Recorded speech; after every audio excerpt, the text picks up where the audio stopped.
കണ്ണേട്ടാ രാത്രി എന്താവാ സച്ച് പകൽ സൂര്യനെ കാണുന്നില്ലേ? ആ ഉണ്ട്.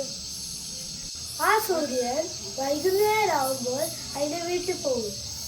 കണ്ണേട്ടാ സൂര്യന് വേരുണ്ടോ? സച്ചു കണ്ണേട്ടന്റെ ആരാ?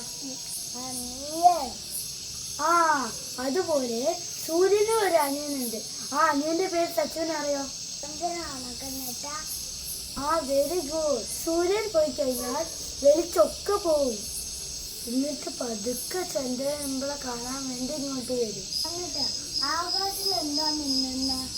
ആ അതാണ് star. Such twinkle twinkle little star പഠിച്ചില്ലേ? ആ സ്റ്റാർ. സ്റ്റാറിന് വേണ്ടോ? സച്ചിന് അമ്മമ്മേനെ കണ്ടു വന്നുണ്ടോ? അമ്മമ്മ നമ്മളെ കാണാൻ വേണ്ടി വന്നതാ. മരിച്ചു പോയവരൊക്കെ സ്റ്റാറായിട്ട് നമ്മളെ കാണാൻ വരും. നല്ല കഥ കണ്ടാ